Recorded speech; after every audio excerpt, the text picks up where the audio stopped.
saya Sinta Sofiana Putri, bisa dipanggil Sinta. Saya dari jurusan Teknik Kimia. Dari job desk sebagai proses dan mechanical itu, di sini saya mulai dari desain. Jadi buat konsep desain untuk water treatment itu sendiri. Ada juga kadang wastewater treatment-nya, mulai desain, kemudian nanti kita pasti kalau buat desain kan ada PFD-nya atau proses flow diagramnya, kemudian ada layout-nya, dan juga ada costing estimation sih kalau misalnya untuk masih tahap tender gitu kan.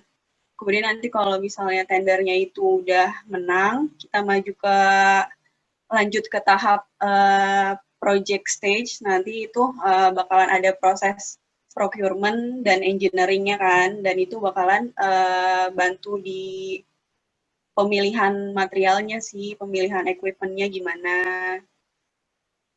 Water treatment itu sendiri bisa pakai reverse osmosis atau bisa juga pakai ion exchange dan sebagainya sih. Desalination yang umumnya digunakan, yang banyak digunakan itu pakai reverse osmosis.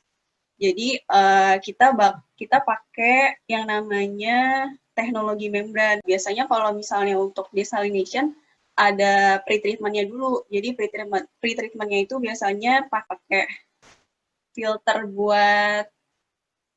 biasa gitu loh, maksudnya buat ngilangin kayak kotoran-kotoran segala macamnya gitu.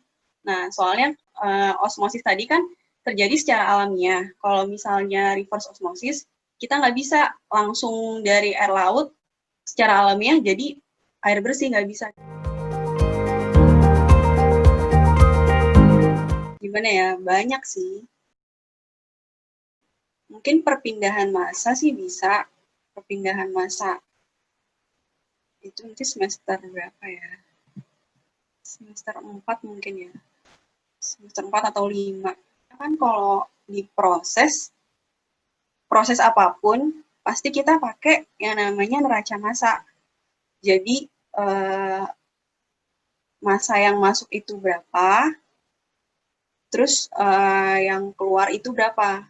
Itu walaupun yang masuk itu nggak semua jadi produk, berarti kan ada yang tadi, ada yang kebuang kan. Nah, yang kebuang itu berapa, jadi kita harus hitung, harus tahu kan. Jadi recovery proses itu berapa, recovery prosesnya berapa, nanti kita bisa hitung yang keluar itu berapa. Itu dari neraca massa sih. Kalau teknologi membran itu saya dapat di mata kuliah khusus. Teknologi membran ini sebenarnya luas juga, nggak cuman buat water treatment.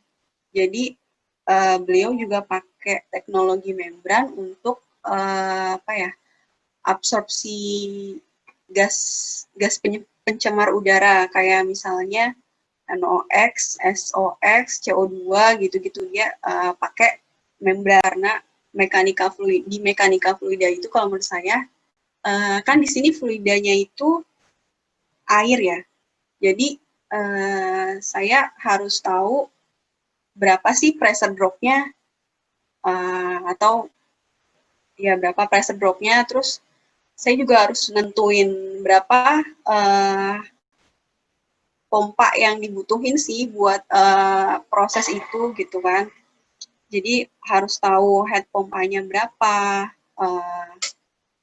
dan juga harus tahu apa sih sizing. Di mata kuliah perancangan alat proses itu belajar sizing juga.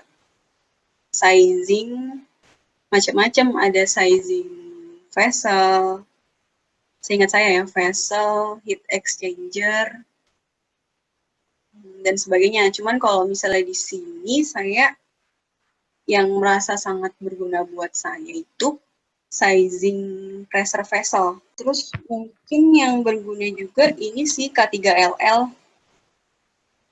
Jadi kan berhubungan juga sama regulasi untuk pembuangan limbah itu berapa sih gitu, ketentuan-ketentuan kayak apa ya, pembuangan limbah atau airnya itu, misalnya buat air minum, ketentuan dari pemerintah itu kualitasnya berapa sih gitu. Jadi di situ ada di K3LL sih untuk regulasi kayak apa environmental protection atau dari pemerintah itu regulasinya gimana.